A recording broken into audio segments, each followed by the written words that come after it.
Good morning, everybody. Thank you very much for being here at this time for the squad announcement for the 2025 Unity Cup, Jamaica's first participation in the tournament since 2004, when we had Nigeria and the Republic of Ireland. For members of the media that is just joining us, we kindly remind you as well, please put your microphones on mute, especially when our head coach of the Reggae Boys, Coach Steve McClaren, is speaking. So what we're going to do at this point in time, we're going to put the squad on the screen, and then Coach McLaren will be going into opening remarks. Immediately after the opening remarks, then we'll open the floor for questions for members of the media. So that is how we're going to commence for this morning. So, Coach, good afternoon to you, and you can commence with your remarks as we get the ball rolling for the busy summer of activities that we have ahead of us.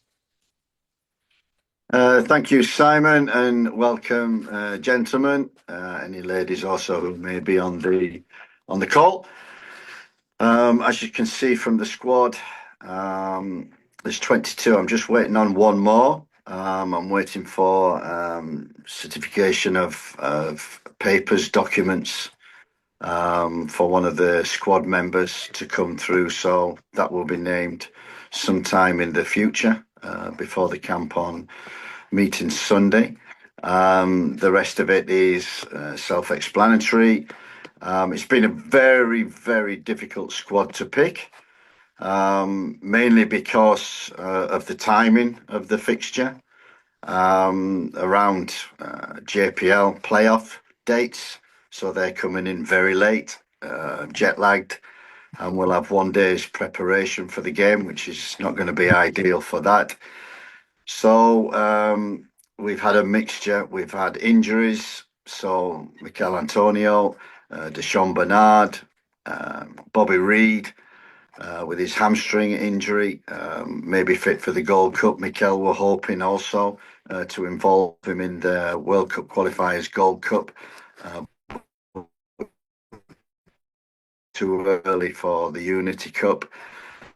We haven't been able to pick less, and there are quite a few that we wanted to pick, so we've not been able to do that.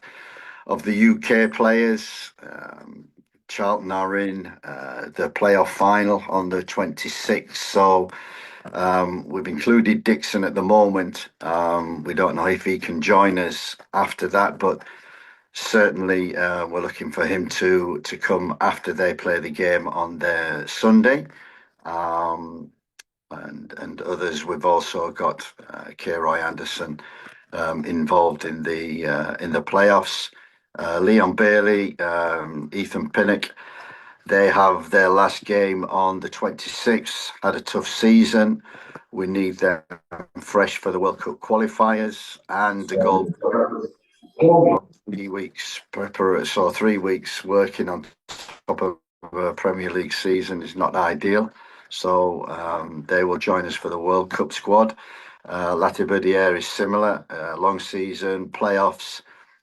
And again, we need him for the World Cup qualifiers and Gold Cup. 3 camps will be too much for these players. There's 2 players playing in Saudi, where their season finishes on May the 26th. Again, long season, lots of travel. Damari Gray, Damien Lowe. So we've not included them, and we want them for the World Cup qualifiers. So basically, what the squad is a mixture. Again, because of the local camp that we had in January, February, because of the inclusion of 10 JPL players in the last squad, St. Vincent, we look to give them experience by coming to the UK. And when you play international football, to give local players that experience to not just play on the island, but also to play abroad, and especially the UK, is something special. And so it gives us, because of the limitations to what we can pick, it gives us a great opportunity to include 10 JPL players in this squad. Quite unfortunately, the majority of them will be playing in the third, fourth playoff finals on Friday. Won't reach us until Sunday, so we have to assess them. The others, 1 or 2 names that we may not know and have come back in. But Brandon Cover, who obviously made his debut a couple of years ago against Jordan, we've been keeping a watch on him. And this is an opportunity to bring him in. He can ideal cover at right back, centre back, and number 6. So it's a good opportunity to have a look at him.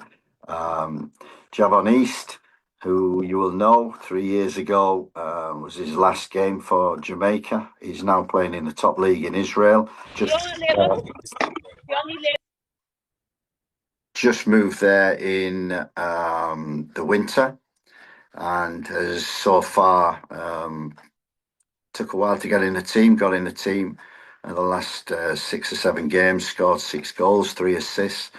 So he's in good form. It's an opportunity to give people a chance, got experience, knows about the squad, knows about Jamaica and the football. So we give him another opportunity to come in. And the boy Burrell from Burton Albion, who this season has really been a breakthrough season for him. And he has scored 11 goals in League One for Burton. And we've watched him, and it's an opportunity. And so for some, it's an opportunity to get some fitness back in because they finished on the 10th of May, the likes of Lembakisa, Holgate, Bell, Lee, Isaac Hayden, Casey Palmer, who's been injured, needs minutes to play. So it's an ideal opportunity for them to get a little bit of fitness before the World Cup qualifiers. And for others, it's an opportunity. We brought John Russell back into the squad because he's been doing very well, scoring goals for Barnsley. Give him an opportunity. And hopefully we get Gaheem Dixon from Charlton after the playoffs. I'm looking forward to this fixture. And the main reason I'm looking forward to it is we're playing in the UK, we're playing in London. Many supporters, Jamaican supporters, live in London, and it's a great opportunity for them to come and see the real team. They'll probably watch them from afar and probably never seen them before. This is an opportunity for everybody who is Jamaican, who lives in London, and come and watch a Jamaican team against very, very good opposition. This is going to be a tough week, tough 2 games, whoever we play. But we're excited about playing in front of them, yellow and green and black jerseys, and supporters with the scarves and the flags that should turn up to Brentford. But let's not forget, this is an eye and a build-up to World Cup qualification and the Gold Cup.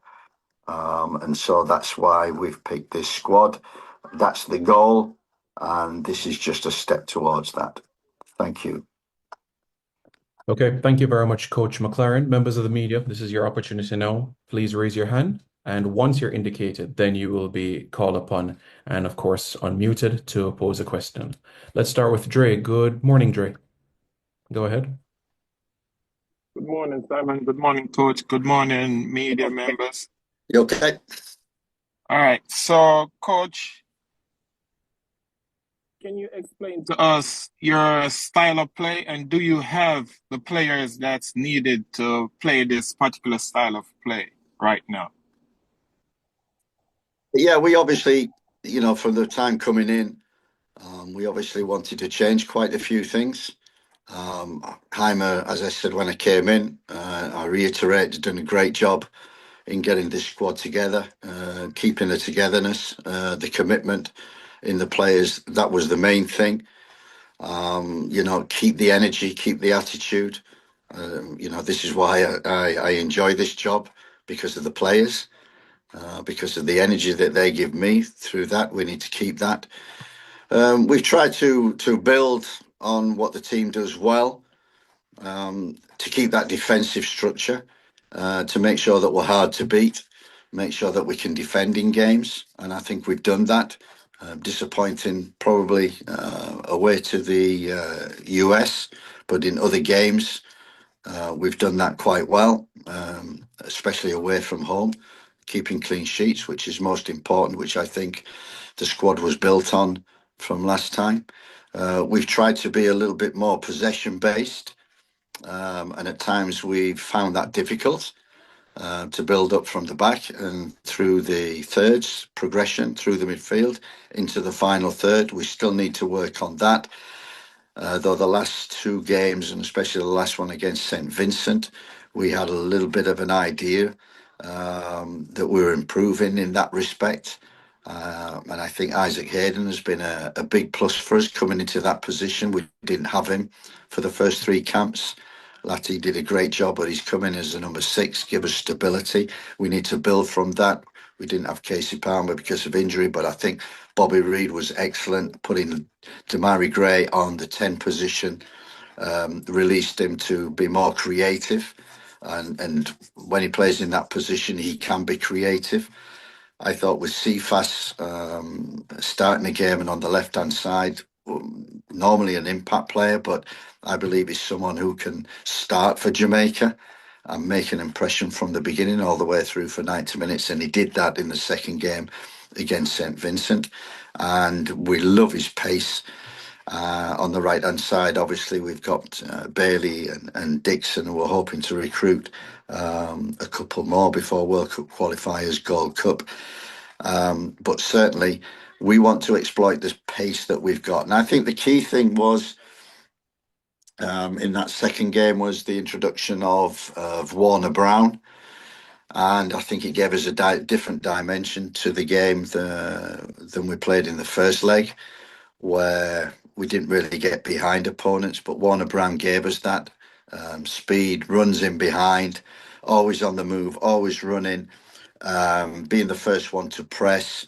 I think we've not had that before. So we want to build on that, be strong defensively, be more creative, and can we play through midfield, but use our speed and creativity in the front 4 positions. So yes, have we got the players that can do that? We certainly have. Have we got enough time to build that? Certainly we have not. But this period of unity, World Cup qualifiers and Gold Cup, the key thing is qualifying, getting into that group stage for the September, October, November camps. And by that time, I'm hoping that we have a settled squad. We know what we're doing, strong defensively, can play through the midfield, and a front 4 who can cause opponents problems. Thank you, Dre. I appreciate that. We have to move on. Jason, go ahead. Good morning. Morning, Simon. Morning, Coach. Jason Hi, Hall, Jason Jason. Guna TV here. Just have a question on the list. I made note of one player, only one player on this list for the Unity Cup that is not in the Gold Cup preliminary squad. Yeah. It's a player that I think a lot of us have wondered where he has been. We've been tracking his progress as well as you have, I'm sure. So what was the thinking behind his exclusion from the Gold Cup roster, and that is namely Brandon Kova?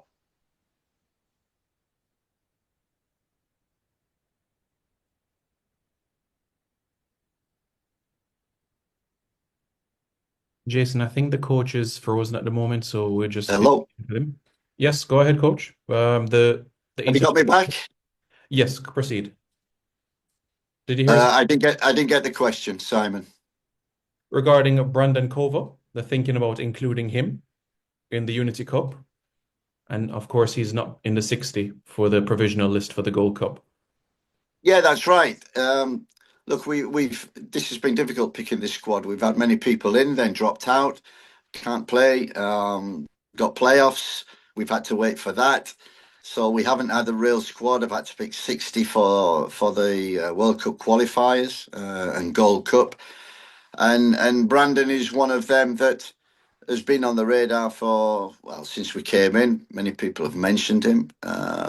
And the opportunity arose because of injuries to other people and unavailability of other people.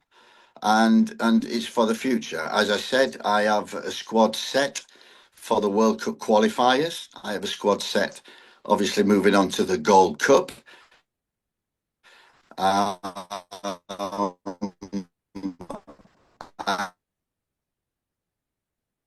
and this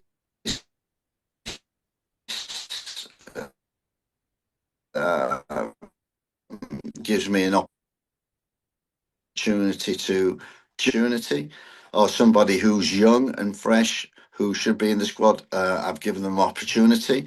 Also, when I look at the JPL players, the local players, I certainly think that, you know, when you look a year ago, how many local players were in the squad and in the Copa squad, I think there was either zero or one local player, and I think because of the local camp, 10 JPL players, St Vincent squad, 10 in the Unity, and you know, a certain amount also in the World Cup qualifiers that I've looked at that. So in the months that I've been in the job, I am learning. I am learning about the culture. I am learning about how Jamaica works, how the JFF works, and you know, along that period and along that road, you know, we've made mistakes and we've had disappointments. That is normal. I'm building towards a squad for the last three camps, World Cup qualifiers that can qualify for World Cup. So I need to give as many people an opportunity as possible, not just in the UK, not just abroad, but also local players. So that's my thinking behind everything. Okay, Jason, appreciate that. Gregory Bryce, good morning. Go ahead, Gregory. Hi, good morning. I'm Gregory Bryce from the Jamaica Gleaner. Right, Um, Gregory. good morning, Coach. You've spoken extensively about the players who will not be available for one reason or another, as well as giving these other players the opportunity to come into the team. Now, with that in mind, what do you consider the parameters for success from this Unity Cup? What will you be looking for, and how will you gauge on the success of these players based on their results? Again, I'm looking for progress from you know, the JPL players that we're picking. I'm looking for progress from them. I've seen them play on the island. I've seen them play in the local camp against Trinidad. We want to see them how they travel, how they cope with the travel, the jet lag, and the long distances that they have to endure if they want to be international players. And it's a progression on the, you know, are they building? Are they building? Are they building? Are they getting better when we're putting them up against tougher opposition, which this will be for many of them. So we're just looking to build on other players, and it's an opportunity for the likes of Burrell, for the likes of East coming back in and Cover coming back in. I'm really excited about the boy Atkinson at the Cavaliers. I've wanted to pick him from the very beginning. Always seems to be injured at the wrong time. Watched him in the semi-finals the other night in the game, and you know, he's someone who I've wanted to give an opportunity for a while. So he comes in. So I'm not saying I'm experimenting. I'm just giving lots of people opportunities. All right. Thank you. Thank you very much, Bryce. Mr. Taylor, good morning, sir. Go ahead. And as you can see, folks, thank you very much for bearing with us with the internet connections. Go ahead, Mr. Taylor. Okay, can you hear me, Simon? Yes. Please go ahead with Yes, your question. Go ahead with All your right, and you could hear me, right, Coach? I can hear you loud and clear. Okay, perfect, Coach, because we have to hear each other on this one. So, Coach Jay Taylor here, and this question that I have is a lot of fans. This is what's going on in the fan base. When it comes on to this specific player, I don't know if you know the history of Jamaican football. We're not going to go into it, but we had players like Walter Boyd, Jermaine Yu, Tuffy Anderson. These three players had one thing in common. They were some of the best players in their position, but they weren't able to make the national team. No, we have a player in Ravel Morrison, who is a fan favorite in Jamaica. And he hasn't even been in the 60-man squad. The fans have been waiting for him to get a club. We know it's a lower division club, but he has 21 goal contribution, coach's player of the year. No, it's a lower league. Coach, what do you say to the fans who thinks there's a petition out as well for the player to get back in the team? What do you say to the fans who thinks you have a personal vendetta against the player? He hasn't gotten a club to play. I love Ravel. I worked with him for a year in Derby County, and I loved him as a personality, as a player. Fantastic, and there would be nothing better for me than to be able to pick Ravel at the top of his game. Everybody, it's not about the past, so you can't live in the past, and we're living in the now, and we're living in the future. And when I look around at the players, and the first thing I say is, okay, what league are they playing in? What is the quality of football that they're playing in? So that standard dictates where that player is at that present moment. Now, Ravel at that present moment, and I've spoke to Ravel, I spoke in the summer when we called him up in the winter, sorry, when we called him up for the US game, just to get him involved and see his smile again and get him playing on the field. And I said to him then, we need you playing in a tough competition where you can get up to the standard, where you're demonstrating week after week. Now, the Dubai third division is not of that standard. There is no way that I can even watch him on video. There's no way I can see him because Y-Scout or whatever does not have footage. So therefore, I don't know. I know the level because I've seen the level. I don't know his but I've said, and I spoke to him before, and I spoke to his agent. The requirement is to play at a higher level to demonstrate playing at that level, and then giving opportunity for him if he is at that level and can perform at that level. And unfortunately, that has not been demonstrated. So therefore, I can't live in the past. I'd love to, and believe you me, there is nothing against Ravel. Me and Ravel get on really well, but I've got to be honest with him, and I've got to be honest with everybody, and say that it's about the now and where you're playing and what standard you're playing at now. And I've said, and I repeated to his agent yesterday, that with his ability, he should be playing top football. And at the present moment, he's playing in Dubai, third division, which is not top football. And then you can demonstrate in the football all the year, and then playing at a certain level. Of course, who wouldn't have Ravel Morrison in the squad playing as Ravel Morrison can? And unfortunately, I haven't seen that because I can't see any of the games that he's playing. Thank you, JT. Appreciate that. Tigot, go ahead. Good morning. You're unmuted. Yes. Good morning. Are you hearing me, Simon? Yes, please go ahead with your question. Good morning. Good morning, Simon. Good morning, Coach.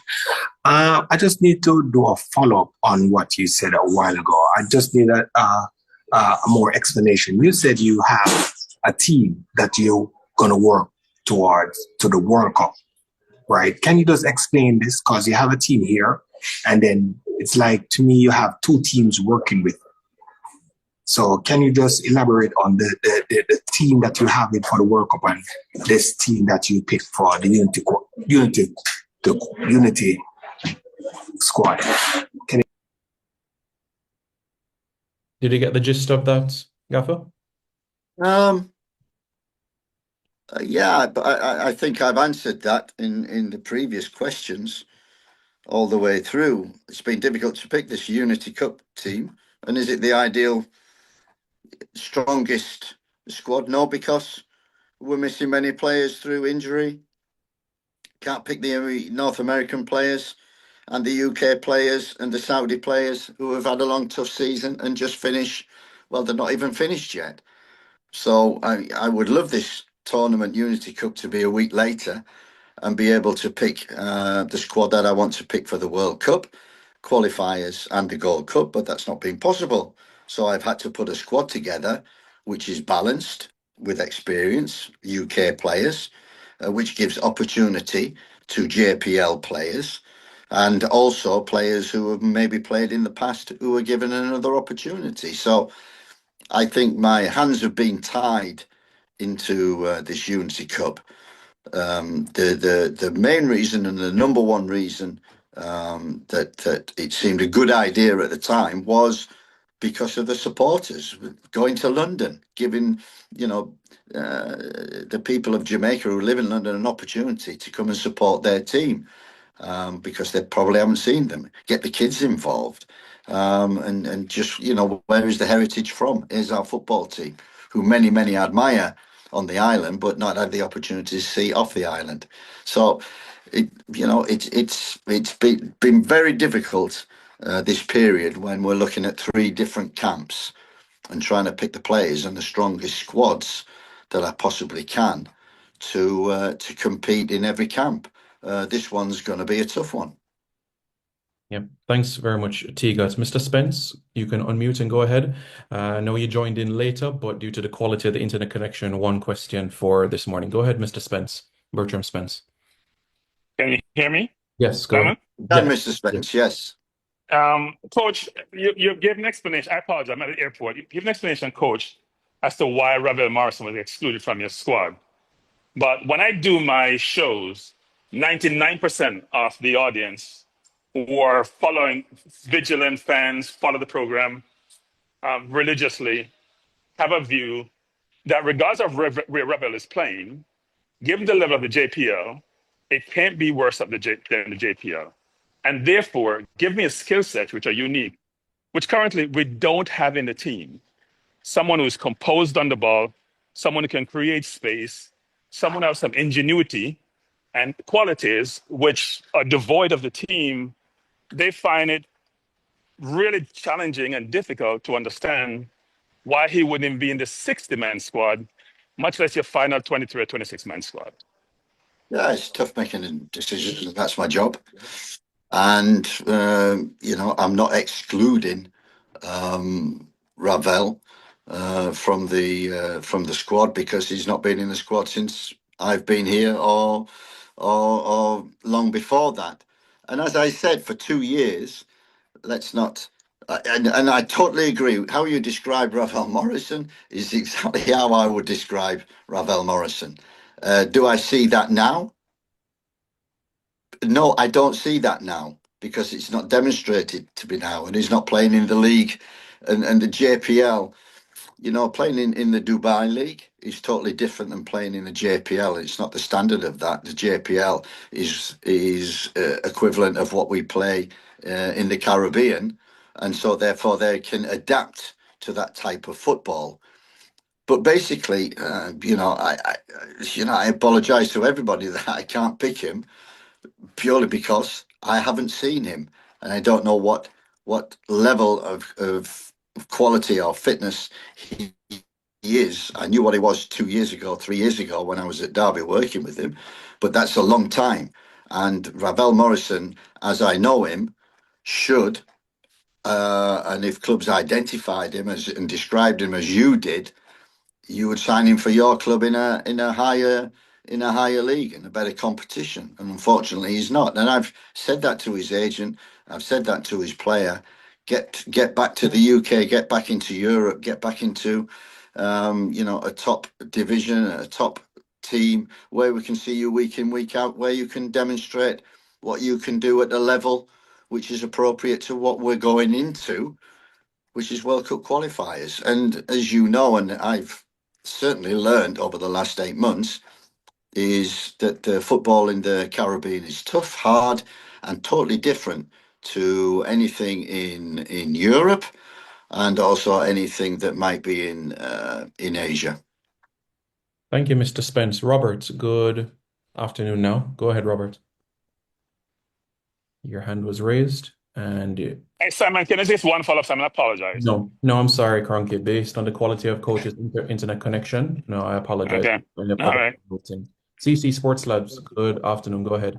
Yeah, good afternoon. Good afternoon, Simon. Go ahead, Robert. Yes. Yeah, this is Coach Robert Bailey from Hi, the Robert. Jamaica Observer. Two quick questions. First, Which can you one, give me Robert? what is the latest on Mason Greenwood? What is status on him? And is it that we are running out of time to get him to play for us, especially with this Unity Cup, being something that could be a trial for him for us? Yeah, this has been a question that's been directed at myself for the last 8 months and probably to the coach before that as well. And all I can say is that during the last period, especially, we've been working hard on recruitment, and as I say, not looking in the past, but looking to the future and looking to players that will not just play for Jamaica now, but for many years going forward. And in that, we have several players in the process of acquiring a passport to be able to play for Jamaica. So we have 4 or 5 of them. And there's no secret in the fact that Mason Greenwood is one of them. The process, when I came in, there was quite a few players who had been waiting a year, 18 months to get their passport and still hadn't got it because of the process that they have to go through and documents and through PICA, etc. And I've been saying all the way along that this process should be easier, should be smoother if you want the best players,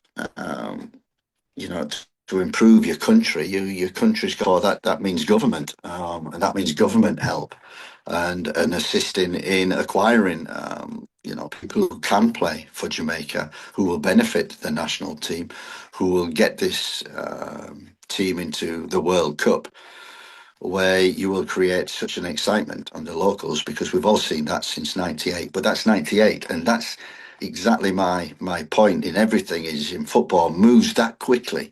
You can't live in the past. So we can't live in '98. We can't live a year or 2 years, 3 years ago. This was the best player on the island. No, we've got to move forward and find the next best player on the island, or the next best that we can bring into this squad for the future, for the next 6 months, which are going to be so important. So it's a question of keep working with the process and keep talking to these players. And we have a deadline where we do need some players to come into this country and get their passport, and we're starting to do that.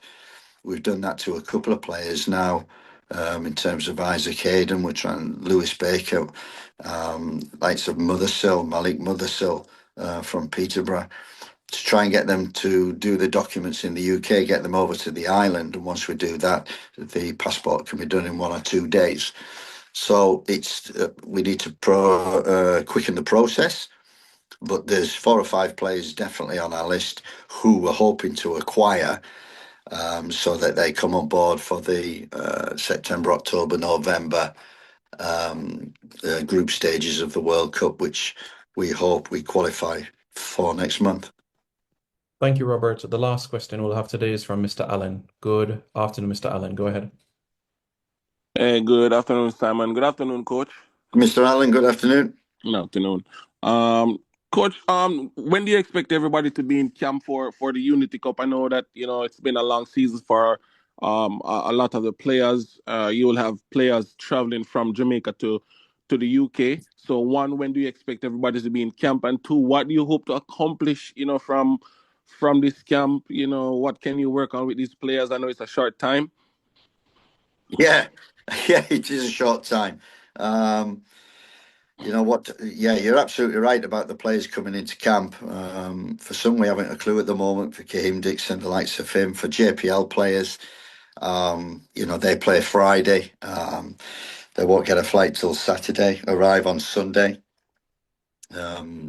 midday, mid-afternoon. The recovery period is very, very short.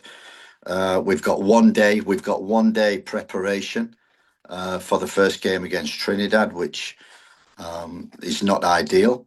but it's something that we have to cope with. So, for sure, getting players into camp, getting them in the right condition to play on Tuesday is going to be very, very tough challenge for us as a staff, but also the players who are coming together who probably for 2 or 3 weeks haven't played. Others, 10 of them might be jet lagged, and some will be coming also from abroad. And when I look at Sunday when they all come together, it's logistically it's going to be quite challenging. Thank you very And much. what I want to achieve is some of these players, like I said before, St. Vincent, like I said in the local camp, I want somebody to step forward, even if it's one or two. I want one or two to step forward and whoa, right, he's going to break into our squad and he's going to make a difference to what we've already got. And some players in this squad have an opportunity to do that. Thank you very much, Coach McClaren. Much appreciated. Members of the media, thank you very much for your support. We appreciate it. As you heard Coach McClaren say in the opening remarks, there's a possibility one or two faces could be added to the squad. So stay tuned for further updates on that. All right. For members of the media, this recording will be sent out shortly. And don't forget, at 1 o'clock Jamaica time today, Mr. Dennis Chung will be providing a financial update. All right. So stay tuned and we will provide more information for you soon. Take care.